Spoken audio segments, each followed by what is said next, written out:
Hi, today as part of our Business Spotlight series, I'm talking to David Kelleher. He's one of the founders of Outmin. So over to you, David. What is it you do and for how long have you been doing it? Yeah, thanks, Kevin. Yeah, so we are a data science business. We provide outsourced bookkeeping, accounting, compliance, and tax services to small businesses using a combination of AI, machine learning, and human accountants and bookkeepers. Wow, fantastic. Okay. Um, that's good. So any company of any size type of thing or any particular sizes you focus on? Yeah, we've a pretty broad mix, to be honest, of companies. Everything from like an independent, person who's working as their own company, right up to big kind of manufacturing, hospitality businesses. So yeah, it's quite a anything up to maybe 200 employees. Wow. Okay. Okay. That's great. Great to know for our audience. Okay, that's good. So, um, you've been growing over the time. What do you attribute that growth to? Yeah, so sorry, I should have said maybe at the start. Yeah, so we've been doing it for about 4 years now. Okay. So spent a year building the first iteration of our platform, and then we kind of launched it about 3 years ago. Started building out the team. So yeah, about 65 people now across Ireland and the UK. Wow. And Yeah, I suppose what do I attribute the growth to? Like, really, we're trying to solve a big problem in that, the way that the traditional accounting industry, it's quite disparate. It's quite, there's a lot of different tools and services that business owners are traditionally asked to use in order to run their accounting. So, what we've done is taken quite an innovative approach to using, modern AI machine learning to automate more and more of the accounting and bookkeeping processes, while also, notwithstanding that they need there needs to be a human on hand because you can't fully automate accounting, right? So, yeah, like solving big problem, doing it at a good price because we generally are reducing people's cost by anything up to 60% of what they kind of pay today, while giving them probably better output, right? So we try and give them much better and quicker data and feedback on their own financial performance that they can then use in their decision making to help grow their business.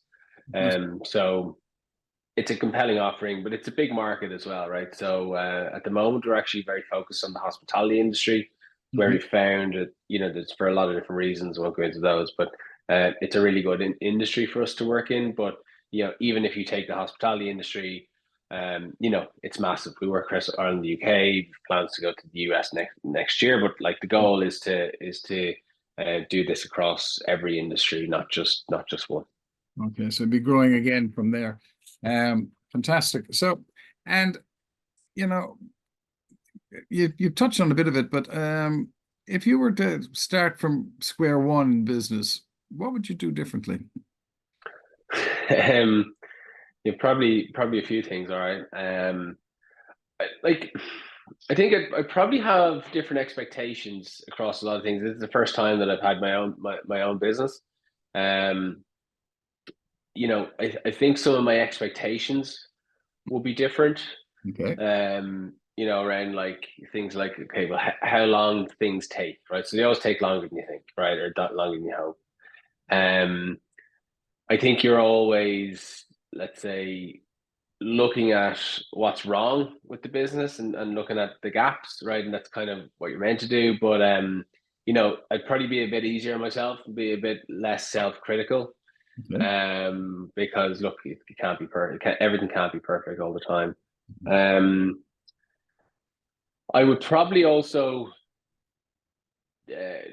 change some of the areas or some of the ways in which I've done some of the hiring. Recently we've kind of built out a kind of a more of a senior team, right, and hired more experienced people. And I think probably for some of the roles, I would have done that earlier, right?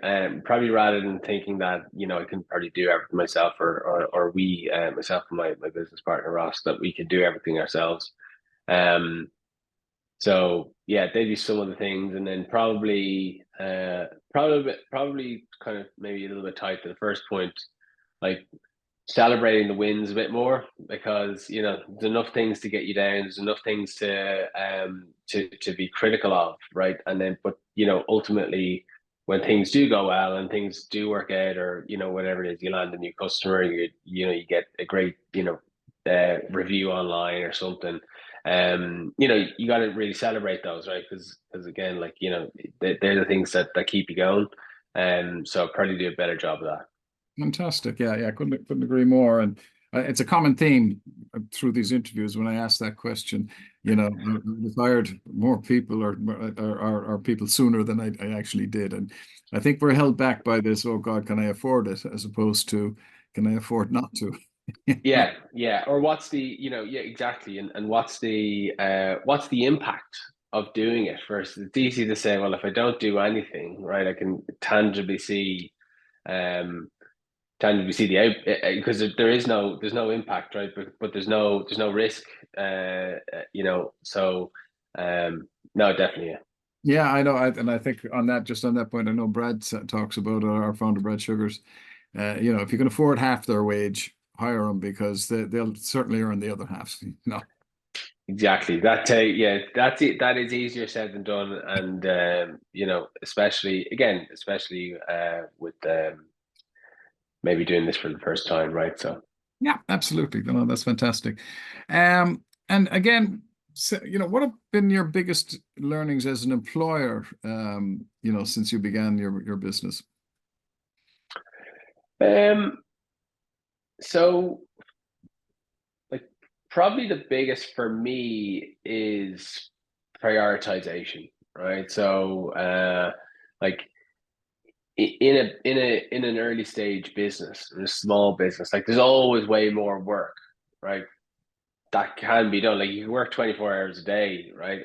Every day, and still not get everything done, right? But I suppose, if you can prioritize effectively, well, then you can dedicate, your own time and effort into the right things, which are going to have the right impact on the business. And you can also do that with, you can help guide other people to do that as well, right? And if everyone's working on the 20% things which are going to drive 80% of the output, well, then, you're in a good place. Um, Things will slip, but that's just the nature of it, right? You can't do everything. Yeah, yeah. No, and Um, sorry, yeah, go on. I was going to say, yeah. So that's probably the biggest one. That was not something that I thought about in advance, but it's probably the biggest learning that I've had. Okay, great. So just helping people to prioritize and be more effective, I suppose that's on the um, Yeah. on our role as managers. And the other one, then, I suppose you touched on it as well, but how do you balance your personal life with the demands of running a business? Um. Well, like, that's tricky. I suppose there's no perfect way to do it, and look, in your personal life, just some aspects of your personal life just have to take a back seat, and but they are probably the things that are more optional, let's say. Uh, like me personally, and Ross, he also is, and I have very young kids, so I have two kids. And I suppose outside of, like, they are certainly my in terms of my outside of work, like, they are the priority. So what I try and do is, I try and finish work at a reasonable time, or leave the desk at a reasonable time, or be home at a reasonable time, to give myself time with the kids before, when they're home, before they go to bed. Similarly, I like to see them in the morning. And then if I do have other stuff that I have got back to work or whatever, I'm not finished work in the evening, I'll go back when they're in bed, right? So I feel like I'm not missing out on anything with them, but I feel like I'm also not leaving anything, that I'm not neglecting work in a way. I think, the reality of it is that, if you're doing this, and if you're running a small business, like, you have to play less golf, right? It's like, things like that are just, you're just gonna have to accept that there's a sacrifice there, and once you're sacrificing the right things, or the things that are more optional, which I would certainly put that into that bracket, you're in a good place. Fantastic. Yeah. Okay. Yeah. And look, that's great points, because most of the business owners I come in contact with anyway tend to be time poor at the start of any coaching thing. Great stuff. So, and again, I suppose looking back to employees, what do you look for in employees, and how do you foster positive and productive work environment? I know you touched on it a bit there, but maybe just expand a bit. Yeah, I think like in the people themselves, right?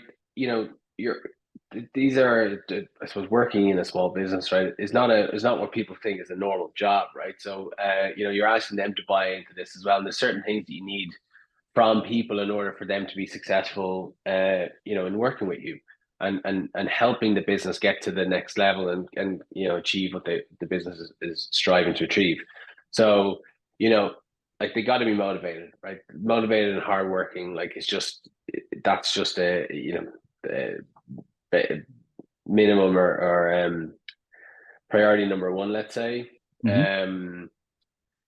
Like, willing to learn, right, and a desire to learn, I think, is really important, because no employee, no matter how senior or junior they are, or much experience or whatever, like, they don't know everything. They're not the finished article, right? So I think if people don't have that willingness to learn new things and new skills, and be open to new developments, well, then they're just not going to, because things change, right? And I suppose when you're in a small business, you're probably, part of the great thing for employees is that they can do lots of different things, right? They can wear many hats, and you need them to do that as an employer. So if they're not open to learning something new and jumping straight at it, well, then eh, they're going to pigeonhole themselves into doing one particular thing, and sometimes you just need them to do. You need them to do a multitude of different things, and maybe none of them or maybe some of them they haven't seen or done anything before, right? Hmm. So that's big. Communication is a massive thing, right? So, because again, like, small business, your backs are against the wall. You're all in it together, right? But you got to talk to each other. It's like in a sports team. Communication is massively important. So I would look for that, definitely, when assessing a new candidate. And then the last thing really is, and I'm sure I've missed a load, but like, the last thing that comes to mind is, like, that you just get on with them. They're nice people, that they're, personable. There's lots of expressions out there where it's like, no dickheads and all, and people who can contribute, or people who can, again, go back to some of the points we were talking about earlier on, like, there's lots of things wrong in a small business. There's lots of things to give out about if you want to give out about them, right? But I suppose, and people can, if they wanted to, they could, like, start to foster, contribute to a poor or a toxic culture, and that's not what you want, obviously. Yeah, no, I mean, culture is one of the big things I focus on, I know, with my clients. And I mean, it goes back to Drucker back in the 60s. I mean, he talked about, culture eating strategy for breakfast. Yeah, And I know in one of the interviews I did there with Jim Barry, he says he protects his culture very strongly. He's got 250 employees, and he's got the cost cutter chain and that thing, and the mm, license. And he says for the first 3 or 4 months was when people come in, he want to make sure they're a fit, that they're fitting in with the culture, because he protects that, because he sees that absolutely key to everything yeah, else. So 100%. And then I suppose, in terms of, like, the work environment, like, yeah, I'm a big believer in transparency. And again, like, when you're in a small business like ours, which is very aggressive growth targets, and, like, we've got investors, and so we're constantly under pressure. Um, and you need people on the boat with you, right? There's no, but if you don't let people in, right, or it's to, like, where we're going, what the challenges are, what the priorities are, what the plan is, basically, well, then it's very difficult, or it's impossible for them to get on board with it. that So yeah, that's a big one. But yeah, for a common goal, that's, to say one of we've got loads of them, but the 6 keys to a winning team, that's the top of it, the common goal. Are we all Yeah. going in that direction? And communication is huge as well, of course, as you say. I suppose just to finish up, you know, looking at it yourself, David, what are some of the common misconceptions about running a business, and how do you address them? Um, so I suppose I had quite a few misconceptions myself, right? And I suppose like I've always wanted to kind of build a company, but I probably had like a bit of probably like a bit of imposter syndrome where like I would always look at these companies that are in the media or wherever and kind of think, Jesus, don't those people all have it all figured out, don't they? Like they really know exactly what they're doing and whatever. And I'd speak to a lot of business owners, we share war stories and whatever. But yeah, like look, no one's got to figure it out, right? Everyone's learning, everyone's doing their best, and I think that sometimes with people who aren't maybe in business or close to the top of small businesses, kind of think that there's that in some or for some reason these people have it all figured out, and they don't, right? So there's normal people, you know, work hard and eager to learn and develop themselves. So yeah, like that's definitely I think that there's a misconception out there. I had it myself. Um, and yeah, probably the other side of it is that people sometimes think about, the when you're running a business, kind of it's easy to step back and step away, and you can go on holidays for 3 weeks because you got people actually, and that's not true either. Um, Certainly maybe at the stage that we're at, but yeah, maybe two of the big ones. Fantastic. Listen, it was great talking to you today, David. There's some great insights there, and really appreciate you taking the time for our viewers. And absolutely, that's absolutely great. Thanks again. No worries. Thanks for having me, Kevin.